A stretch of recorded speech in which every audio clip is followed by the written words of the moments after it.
नमस्कार, आप देख रहे हैं न्यूज 24 और आज का हमारे सेशन का चर्चा है विकास दुबे एनकाउंटर। विकास दुबे का एनकाउंटर हो गया है। इस एनकाउंटर के बाद बहुत सारे ऐसे सवाल हैं जिनके जवाब मिलना अभी बाकी है। अब बड़ा सवाल यही है कि क्या विकास दुबे की मौत के बाद जो सवाल बचे हुए हैं उनके जवाब अब क्या कभी नहीं मिलेंगे? क्या विकास दुबे मर गया है और बाकी सब बच गए हैं? इसी पे हम चर्चा करेंगे। मेरे साथ है मेरे वरिष्ठ सहयोगी राजीव रंजन जी। और राजीव, सबसे पहला सवाल यही कि विकास दुबे तो मर गया, उसका तो एनकाउंटर हो गया, लेकिन जो राज हैं, जो सवाल हैं, जिनके जवाब अभी तक नहीं मिले हैं, क्या वो अब जवाब कभी नहीं मिलेंगे? देखिए, विकास दुबे के एनकाउंटर के बाद ही एडीजी जो एसटीएफ के हैं, एडीजी उनका बयान, प्रशांत कुमार जी का बयान आया है उत्तर प्रदेश के। उनसे जब पूछा गया कि कुछ पूछताछ हुई, तो उन्होंने कहा अभी तो आ ही रहा था रास्ते में, उससे पूछताछ कहां हुई। इसका मतलब है कि विकास दुबे जितने राज जानता था और विकास दुबे जितने लोगों के संरक्षण में पला बढ़ा था और इतना बड़ा हुआ था, एक गांव का प्रधान या एक जिला पंचायत का सदस्य जो इतना बड़ा अपराधी हो गया जिसने कि AK-47 से ताबड़तोड़ गोलियां चला करके 8 पुलिस वालों को मौत के घाट उतार दिया और तमाम राज्यों के पुलिस उसको ढूंढती रही और उज्जैन महाकाल पहुंच गया और उसके बाद एक तरह से उसने वहां सरेंडर किया, उसको ले आया गया और उसका एनकाउंटर हो गया। पुलिस के मुताबिक वो भाग रहा था, गाड़ी पलटी, निकल के भाग रहा था। किसी सब इंस्पेक्टर या इंस्पेक्टर की पिस्तौल लेकर के उसको सरेंडर के लिए कहा गया। 1970-80 से आपको मालूम है, जब से भी एनकाउंटर हो रहे हैं, पुलिस ने एनकाउंटर, मुझे ऐसा लगता है कि भारत के इतिहास में पहला एनकाउंटर मुंबई में हुआ था। उसके बाद यूपी में जितने भी एनकाउंटर हुए या दूसरी जगहों पर बदमाशों के एनकाउंटर हुए, उसमें ज्यादातर एनकाउंटरों की पुलिस का वर्जन यही आया कि अपराधी भाग रहा था या अंधेरे का फायदा उठा रहा था, पुलिस पार्टी पे उसने गोली चलाई, उसके साथ ही अंधेरे का फायदा उठा के भाग गए, खेतों में हथियार लहराते हुए भाग गए, पैर में गोली लगी, पुलिस वाले 4 घायल हुए और ज्यादातर पुलिस वाले जो घायल होते हैं वो सेम डे ही डिस्चार्ज हो जाते हैं इस तरह की मुठभेड़ में, और जो अपराधी होता है उसकी मौत हो जाती है। विकास दुबे का भी एनकाउंटर ठीक उसी तरह हुआ जैसे उसके गैंग के गुर्गों का एनकाउंटर पिछले दिनों हुआ था, 4-5 दिन में। ये छठा एनकाउंटर है उसके गैंग का। 5 एनकाउंटर पहले भी हुए, आपने देखा प्रभात को जब वहां से उठाया गया था फरीदाबाद में, नेक्स्ट डे सुबह भी उसका एनकाउंटर इसी तरह हुआ। इसी तरह विकास दुबे का एनकाउंटर हुआ। लेकिन बड़ा सवाल यह है कि विकास दुबे को इतना बड़ा बनाने वाले लोग और विकास दुबे के ऊपर विकास दुबे के घर जब पुलिस गई थी और जिन लोगों ने अटैक किया था और जिन लोगों ने, पुलिस वालों ने विकास दुबे को जानकारी दी थी और इतना बड़ा बनने तक जिन लोगों ने उसको पाला पोसा था, अब वो सब सारे राज विकास दुबे की मौत के साथ ही मर गए और उसकी चिता जलने पर वो सारी चीजें जैसे आग में फाइल जल जाती है वैसे ही सारे सबूत भी नष्ट हो जाएंगे और वो सारा वो नेक्सस जो उत्तर प्रदेश में अपराधी, नेता, पुलिस, ये ब्यूरोक्रेट्स या जो भी हैं, ये सारे प्रभावशाली लोग जो एक दूसरे का नेक्सस, एक दूसरे को सपोर्ट करते रहते हैं, ये नेक्सस कभी बाहर अब नहीं आ पाएगा, ऐसा मुझे लगता है। क्योंकि विकास दुबे जितना राज जानता था उससे कोई पूछताछ हुई नहीं, उसको पकड़ के लाया गया और उसका एनकाउंटर कानपुर पहुंचने से पहले कर दिया गया। और बड़े सवाल जो यहां पे आप कह रहे हैं, एक ऐसा अपराधी जिसने 8 पुलिस वालों की हत्या की हो, 40 टीमें यूपी पुलिस की उसे ढूंढ रही हो, वो पहले यूपी से फरीदाबाद पहुंचता है, फिर राजस्थान होता हुआ उज्जैन तक पहुंच जाता है। क्या ये किसी बड़े संरक्षण के बिना हो सकता है?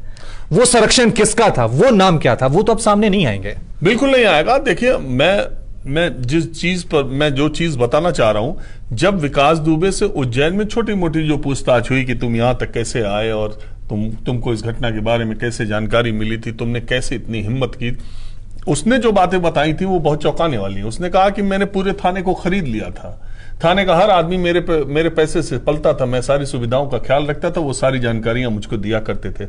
और इवन उसने ये भी कहा है सूत्रों के मुताबिक कि उज्जैन जब तक वो पहुंचा तब तक पुलिस का मूवमेंट उसको पता चलता था कि पुलिस कहां पहुंची, कहां नहीं पहुंची। फरीदाबाद के जिस अपने भाभी के मौसी के घर में वो पहुंचा था, जैसे ही वो पहुंचा उसके कुछ देर के बाद पुलिस पहुंची और तब तक वो निकल गया था। उसका साथी प्रभात वहीं रह गया, लेकिन विकास दुबे फरीदाबाद से भी निकलने में कामयाब हो गया। इसका मतलब कि पुलिस के जो मुखबिर विकास दुबे का पता दे रहे थे, उससे ज्यादा विकास दुबे के मुखबिर पुलिस में थे, जो पुलिस की जानकारी विकास दुबे को पहले दे रहे थे। और ऐसी स्थिति में जब आज के दौर में सोशल मीडिया है, हाँ हम देखिए, हम आप टीवी नहीं देखते, हमारे बहुत सारे दर्शक जो इस समय फेसबुक यूट्यूब पर देख रहे हैं, वो बहुत लोग दुकानों पे काम करते हैं, बस में ट्रेवल कर रहे होंगे, कहीं बैठे होंगे, घरों में होंगे। अब वो कोई टीवी देख के ऑन नहीं करता, सबको सोशल मीडिया के जरिए जानकारी मिलती रहती है, सब चीज लाइव है, सब आपके हाथ में पूरी दुनिया है। ऐसे समय में जब इस देश के 70 करोड़ लोगों के पास करीब अब एंड्रॉइड फोन, करीब 70 करोड़ लोगों के पास फोन है और उसमें 40% से ज्यादा लोगों के पास एंड्रॉइड फोन है, तो ऐसे समय में जब घर घर में बच्चा विकास दुबे के चेहरे को पहचान रहा था, तो विकास दुबे 1200 किलोमीटर की यात्रा कैसे कर पाया? इसका मतलब है कि उसको कहीं ना कहीं से संरक्षण मिल रहा था। इसका मतलब है उसको कहीं ना कहीं से यह बताया गया था। इसका मतलब है कि उसने सावन के महीने में जो वो महाकाल में दर्शन करने जाता था, उसके उस दर्शन करने का जो एक सिलसिला चला आ रहा था, उसको रोकने या रुकने में उसको कहीं से कोई परेशानी नहीं हुई। वो दर्शन करने गया, हर बार जाता था, इस बार भी गया, और वहां पर जाकर के उसे पता था कि महाकाल के मंदिर में कोई एनकाउंटर नहीं होने वाला, कोई गोली नहीं चलने वाली। और वहां निहत्थे जो आदमी AK-47 गोली चला रहा है, वो निहत्थे गार्ड के सामने खड़ा होकर कह रहा है कि मैं विकास दुबे हूं, जाके पुलिस वालों को बता दो।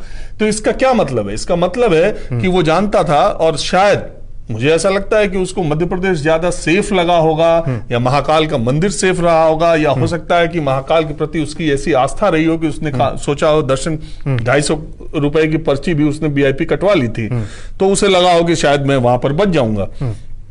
लेकिन बड़ा सवाल यही है कि जब उससे पूछताछ ही नहीं हुई, जब ये बात आ गई, IG लक्ष्मी सिंह ने इस बात की जांच की है। एक बात आई ना कि CEO ने, जिसकी हत्या हुई, CEO ने एक शिकायती पत्र SSP को लिखा था। उसमें लिखा था कि इसका ऐसे ऐसे नेक्सस है और ये पुलिस वाले इससे मिले हुए हैं। वो पत्र ही गायब हो गया। अब IG ने अपनी जांच में जो उत्तर प्रदेश सरकार को रिपोर्ट सौंपी है, उसमें ये कहा था, नहीं, पत्र CO मिश्रा जी ने, जिनकी जो शहीद हुए हैं, वो IG लक्ष्मी सिंह ने अपनी जांच में ये बता दिया है कि वो लेटर लिखा गया था, क्योंकि वो महिला जो कंप्यूटर ऑपरेटर है, उसने ये बताया है कि ये लेटर डिस्पैच हुआ है और ये गया है। SSP ने कह दिया वो लेटर मिल ही नहीं रहा है। उसके पूर्व के SSP ने उस पर कोई कार्रवाई नहीं की। अभी पुलिस के शीर्ष अधिकारी को उसके पद से हटा दिया गया, उनके पद से। अब ये सारी कड़ी जो एक से दूसरी से तीसरी से चौथी मिलती जा रही थी, वो सारी कड़ी की वहीं खत्म हो गई। अब क्या जांच होगी, किस आधार पर होगी? देखिए, हम जो बात कह दें, मीडिया में कोई बात हम कह दें, चैनल पे कोई बात कह दें, अखबार में कोई लिख दे, सोशल मीडिया फेसबुक व्हाट्सएप पे कोई लिख दे, उससे किसी को सजा नहीं मिलती है। एक परसेप्शन बन जाता है, एक आपका एक ओपिनियन है, एक मत है, एक हम जो बातें कह रहे हैं, हमको देखने वाले लोग उन चीजों को समझ सकते हैं, लेकिन न्यायालय में इसको सबूत के आधार पर पेश नहीं किया जा सकता, और नहीं इसको किसी के खिलाफ न्यायालय मान सकता है। न्यायालय तो सबूतों के आधार पर चलेगा, गवाहों के आधार पर चलेगा। अब गवाह जो था मेन, सबूत जो था मेन, वो तो गया परलोक। अब ये अपने खत्म होने के साथ ही ये सारे के सारे लोग बच गए, जिनका नाम उसने लिया था, जिन्होंने संरक्षण दिया था, चाहे वो पुलिस के लोग हों, चाहे वो सत्ताधारी पार्टी के हों, चाहे वो विपक्ष के हों, चाहे नेता हों, चाहे ब्यूरोक्रेट हों, चाहे पुलिस के बड़े ऑफिसर। ये आप कह रहे हैं कि ठीक है, फेसबुक व्हाट्सएप पे किसी तरह की बातें, या हम लोग मीडिया जो भी है अपना एक पक्ष रख रहे हैं, ये एक पॉइंट ऑफ व्यू है, सबका नजरिया है, लेकिन जो कोर्ट में बात होगी वही आखिर में नतीजा आएगा, वही सच साबित होगा। लेकिन अब सवाल ये है, हमारा तो चलिए एक पॉइंट ऑफ व्यू है, हम दूर से एक अपना नजरिया दे रहे हैं, लेकिन जो चीजें दिख रही है और जो पुलिस कहानी कह रही है, इन सब के बीच कि भाई गाड़ी आई ऐसे पलटी, उसने कोशिश की, क्या पूरी कहानी को सच मान लिया जाए? क्या वो एक नजरिया है? क्या उसको हम फैक्ट मान लें कि यही सब सच है जो पुलिस कह रही है? देखिए, ये मैंने पहले भी कहा है कि उत्तर प्रदेश, क्योंकि कोर्ट में वही चीज चलेगी जो पुलिस कहेगी, और ये सब सबूत जो है, ये सब सबूत के तौर पे इस्तेमाल किया जाएगा। पुलिस वालों को गोली लगी है, गाड़ी पलटी है। मैं आपको बता दूं, ये जो मुठभेड़ है, 1,500 से ज्यादा मुठभेड़ें उत्तर प्रदेश में हुई और बहुत मुझे लगता है कि अभी पिछले 30-40 सालों में हजारों लोग, 1000 के करीब बदमाश मुठभेड़ में मारे गए। इनमें कोई ऐसा, जो मैंने पहला बताया ना, पहला जो एनकाउंटर हुआ था उस पर भी सवाल उठे थे। आपको याद होगा, बहुत कम लोग जानते होंगे, विश्वनाथ प्रताप सिंह, वीपी सिंह जब उत्तर प्रदेश के मुख्यमंत्री थे तो उन्होंने डाकुओं के खिलाफ एक अभियान चलाया था। और उस डाकुओं के खिलाफ अभियान में जब डाकुओं का एनकाउंटर पुलिस करती थी तो एक सेट 4 लाइन की उनकी प्रेस रिलीज आती थी। वो लगता ही नहीं था, बस लगता ये था कि डाकू का नाम बदला जा रहा है, बाकी सारा कट एंड पेस्ट, सारी प्रेस रिलीज एक ही तरह की थी। और उसी समय से और उसके बाद भी जब भी मुठभेड़ हुई है, मैंने आपको बताया 10 बात में से 5 बातें हर मुठभेड़ में रहेगी कि पुलिस के चंगुल से भाग रहा था, गाड़ी पलट गई, अंधेरे का फायदा उठा रहा था, कोई चोरी की गाड़ी लेके जा रहा था, पुलिस पार्टी को वहां चेकिंग कर रही थी, बदमाश ने उस पर फायरिंग की, जवाब में पुलिस ने फायरिंग की, उसके साथी भाग गए, जो मेन बदमाश जिसको पुलिस को मारना था उसको गोली लगी और मुठभेड़ में उसकी मौत हो गई। ये बातें, लेकिन दूसरी तरफ है कि आखिर 60 मुकदमों का जो आरोपी है, जिसने थाने में घुस करके 2001 में शिवली थाने में घुस करके एक राज्य मंत्री का दर्जा प्राप्त नेता को गोली मारी थी थाने में घुस करके, उस थाने के एक भी पुलिसकर्मी ने उसके खिलाफ गवाही नहीं दी।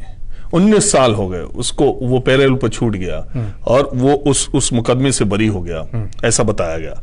अब ये बताइए, अगर पुलिस थाने में मर्डर हो और गवाह न मिले, एक भी गवाह न मिले, फिर उस इलाके में उस व्यक्ति के खिलाफ कौन आदमी गवाही देने के लिए उठेगा? उस गांव के खिलाफ, उस गांव में या अगल बगल के गांव में जिसको मालूम है कि इस आदमी ने पुलिस थाने में हत्या की है और एक भी पुलिसकर्मी ने गवाही नहीं दी है, तो उस आदमी के खिलाफ कौन गवाही देने जाएगा? ठीक है, ये आपका सवाल बहुत वाजिब है। कुछ लोगों के हम सवाल ले लेते हैं, क्योंकि बहुत सारे दर्शक अब हमारे साथ जुड़ रहे हैं, सबकी अपनी अपनी इस एनकाउंटर को लेकर अपनी अपनी राय है। एहसान खान है, तो ये वो कह रहे हैं कि क्या आप लोग चाहते हो कि अपराध मुक्त प्रदेश ना बने, अपराधियों को मौत के घाट ना उतारा जाए? ये कह रहे हैं कि जो उनका एनकाउंटर हुआ है वो बहुत सही हुआ है। नहीं, हमने तो कभी कहा नहीं।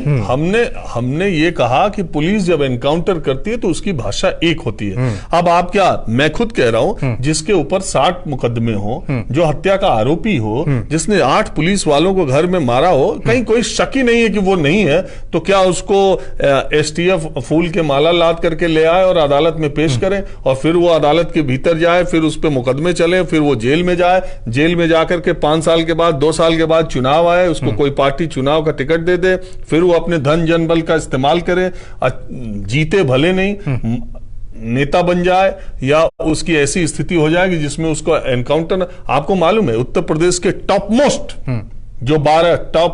12 इस वक्त माफिया हैं, डॉन हैं, वो सारे के सारे जेल में बंद हैं और सुरक्षित हैं। उनमें आप लिस्ट निकाल के देखिए, उसमें ज्यादातर माननीय है, या तो वो जिला पंचायत सदस्य रहे, चाहे वो विधायक रहे, चाहे वो MLC हैं, वर्तमान में हैं या पहले रहे हैं या अभी भी हैं। वो एक पुलिस की, मैं आपको बता दूं, उत्तर प्रदेश में एक जिला है, नाम नहीं लूंगा, उस जिले की कोतवाली में आप जाओगे तो अभी का तो मैं नहीं जानता, लेकिन एक बार जब चुनाव हो रहा था तो मैं वहां पर गया था।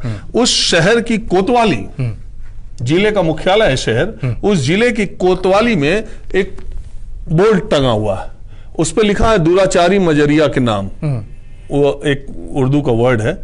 उस दुराचारी मजरिया में जो पहला नाम जिस आदमी का था, वो आदमी उसी विधानसभा क्षेत्र का 20 साल तक विधायक था, और जिस इलेक्शन में मैं गया था उस इलेक्शन में वो फिर से चुनाव जीता और कैबिनेट मिनिस्टर बना। चलिए कुछ और सवाल ले लेते हैं जल्दी से मैं दर्शकों के। यहां पर देखिए, ये है मुबस्सिर एहसान, बात को समझ नहीं आ रही कि आखिर गाड़ी पलटी कैसे, अगर पलटी तो इतने पुलिसकर्मियों के बावजूद एक मोटा आदमी भागने में सक्षम कैसे हुआ? कुछ लोग इस पे सवाल भी उठा रहे हैं, कुछ समर्थन कर रहे हैं।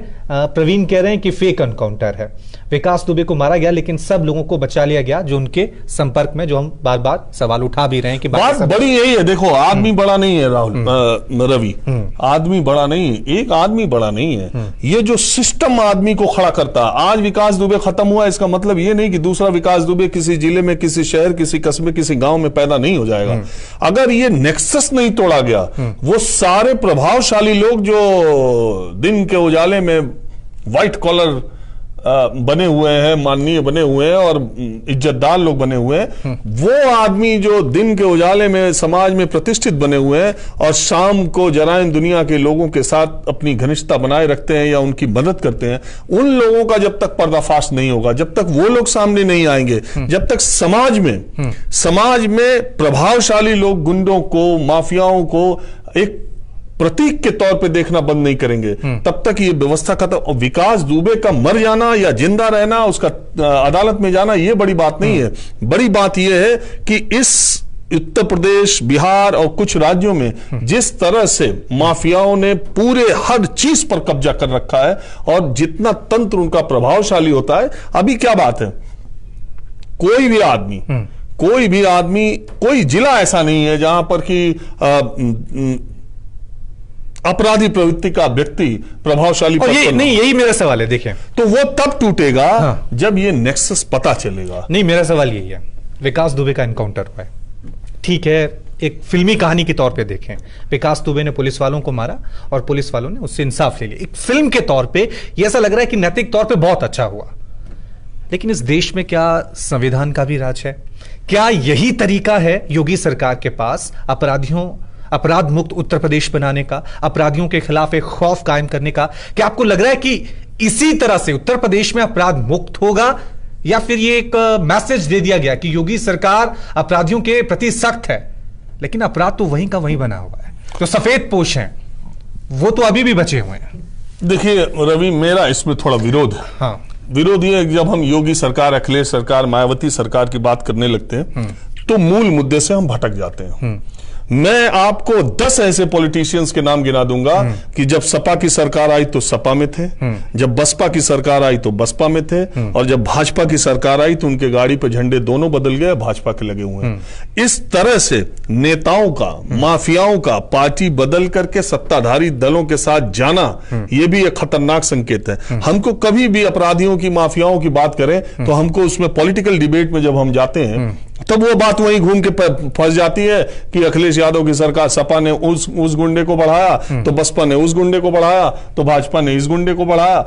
ऐसा नहीं है। अगर आप इस तरीके से बहस में उलझेंगे तो फिर मूल जो बीमारी है उसका नाश नहीं हो पाता है।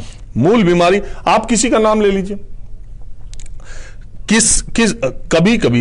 कई बार मैंने बहुत बड़े बड़े नेताओं की बात सुनी है, जब उनसे आप पूछिए कि माफियाओं को आप नेता क्यों बनाते हो, आप उनको टिकट क्यों देते हो, आप उनको एमएलए एमपी क्यों बनाते हो, तो वो पूछते हैं कि वो जनता चुनती है, जनता उसको वोट देती है।